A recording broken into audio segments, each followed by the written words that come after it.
इंतजाम किए, मेले के इंतजाम नहीं किए और भीड़ को बुला लिया। अच्छा ठीक, आपके घर में अगर शादी होती है कोई या कोई आयोजन होता है, अगर आपकी 500 की कैपेसिटी है, 500 का खाना बनाया है, तो आप 2 लाख लोगों को थोड़ी न्योत लेंगे। तो अगर 2 लाख लोगों को न्योता है तो 3.5 लाख लोगों का खाना बनवाइए। जो सुरेंद्र राजपूत कह रहे हैं वो कमोबेश ठीक है क्या?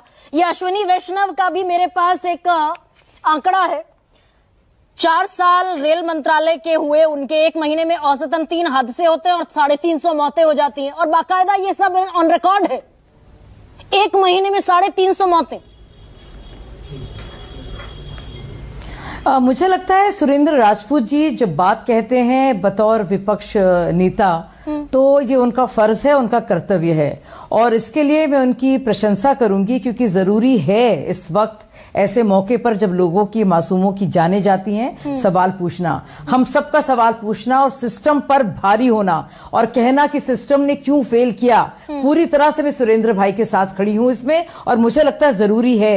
वो 18 मौतें अनायास ही नहीं हो सकती, कम से कम हमें ये सुनिश्चित करना होगा कि आगे ऐसा ना हो और इसको तो किस तरह से रोका जा सकता था। तो वहां तक तो मैं उनके साथ खड़ी हूं, वहां तक तो मैं उनके साथ खड़ी हूं, लेकिन मैं इस बात पर, जब वो बात आ जाती है कि आप खास तौर से एक पार्टी की और प्रशासन की बात करेंगे और उसको एक राजनीतिक रंग दे देंगे और कहेंगे कि क्योंकि ये है रेलवे मंत्री और क्योंकि कुंभ हो रहा है और उस इत्तेफाक से उस वक्त योगी जी हैं और इसके चलते हम इसको वो रंग देंगे ताकि ये धार्मिक भी हो जाए और राजनीतिक भी हो जाए। अच्छा, तो वो जानों की कीमती को, वो जानों की जो कीमतें हैं उसको हल्का कर रहे हैं। सुरेंद्र राजपूत जी जो जाने गई हैं उसको हल्का कर रहे हैं, उनके अपने राजनीतिक रंग से उनको रंग रहे हैं, जो उससे बचना चाहिए।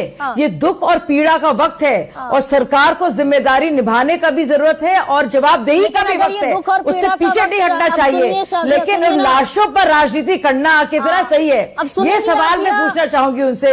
सुरेंद्र भाई, सारी बातें सही हैं आपकी और आपको पूछना चाहिए, और मैं सुरेंद्र भाई को बताना चाहूंगी, सुरेंद्र भाई मैं आपको बताना चाहूंगी, आतंकी हमलों का आपने जिक्र किया था, 9/11 का, अशोक कामटे, विजय सालस्कर, हेमंत करकरे, 3 टॉप कॉप्स मारे गए थे। 3 दिन किसी को मालूम नहीं था, किसी को मैंने स्टोरी की थी, तब मैं जर्नलिस्ट थी, तो मैं बताना चाह रही हूं कि जरूरी है सवाल पूछना।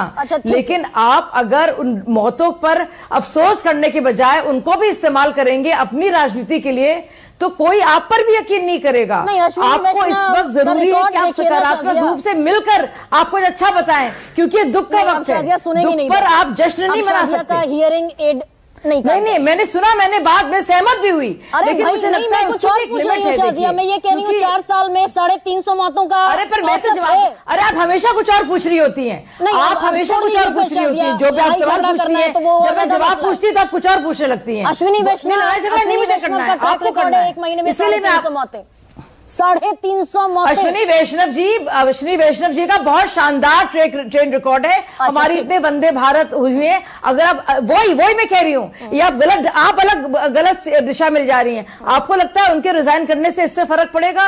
ये सिर्फ राजनीति है ना, ये आप भी जानती हैं, मैं भी जानती हूँ। आप इस वक्त क्यों बात करना चाह रही हैं? मैं आपसे पूछना चाह रही हूँ, आपने शुरुआत कैसे की? कितनी फिक्र थी आपको उन लोगों की, लेकिन आप आ गई अश्विनी वैष्णव पर। अगर आपको वाकई में कुछ करना है सिस्टम को बदलने के लिए, तो सिस्टम में चेंज की बात कीजिए। अगर आप पॉलिटिकल कर देंगे कि और रेल मंत्री आएगा, ये कहना और आ जाएगा, फिर क्या होगा? आप बताइए, तो सिस्टम तो नहीं बदलेगा ना। आप अपनी अकल का इस्तेमाल कीजिए। रेलवे मंत्री आएंगे, रेलवे मंत्री जाएंगे, सिस्टम बेहतर होना चाहिए, सिस्टम बेहतर होना चाहिए, अकाउंटेबिलिटी होनी चाहिए। रेलवे मंत्री आएंगे, रेलवे मंत्री जाएंगे। अब शाजिया नहीं सुनेंगी, अब नहीं सुनेंगी शाजिया, क्योंकि मैं जिम्मेदारी से सवाल पूछ रही हूं, क्योंकि मैं गंभीर सवाल पूछ रही हूं, और क्योंकि मैं सवाल ये पूछ रही हूं कि ये मौतों का आंकड़ा सिर्फ 18 लोगों का नहीं है। हर महीने 350 लोग मौत के आगोश में जा रहे हैं और ट्रेन एक्सीडेंट में जा रहे हैं। तो ये सवाल नहीं पूछा जाना चाहिए। एलन राव, ये सवाल पूछा जाना चाहिए क्या हमारी ये जो क्राउड मैनेजमेंट है पुलिस अधिकारियों का, रेलवे अधिकारियों का टिकट बेचने का सिस्टम है, there is no check and balances, क्या ये कोलैप्स्ड सिस्टम है क्या? और ये सवाल गलत पूछ रही हूं क्या? अगर गलत पूछ रही हूं sir, correct me, you have. Garima ji, आपके सवाल बिल्कुल जायज हैं और उनका जवाब रेलवे एडमिनिस्ट्रेशन को देना चाहिए, क्योंकि आपने कभी भी कोई गलत सवाल अभी पूछा भी नहीं है। और ये जेन्युइन बात है कि कितने टिकट बिक रहे हैं, कितना क्या है। और ये मैं इसकी कैलकुलेशन की बात मैं बता दूं आपको, जितने कैपेसिटी है ट्रेन की उससे ज्यादा टिकट नहीं बेचने चाहिए। और इसमें ऐसा लग रहा है कि धड़ाधड़ टिकटें बिक्री जा रही है, ये नहीं पता कि कितने ट्रेन में जगह है कितने नहीं है, कैसे जाएंगे। सीट की छोड़िए, लोग खड़े भी होने, मैंने कई वीडियो देखे हैं ट्रेन के, वहां लोग खड़े ऐसे घुस रहे हैं जैसे कि कहीं कोई सामान को ऐसे उसमें स्टॉक किया जा रहा है डिब्बों में। वो कोई तरीका नहीं, इनह्यूमन ये है, ऐसा नहीं होना चाहिए। लेकिन thank you so much sir, thank you so much. और दरअसल एक पुरानी कहावत है, हाथ कंगन को आरसी किया और पढ़े लिखे को फारसी किया। जैसे मुझ पर एतबार ना हो सकता है गरिमा सिंह झूठ बोल रही हूं। वायरल हैं सारी तस्वीरें, सारे वीडियोस।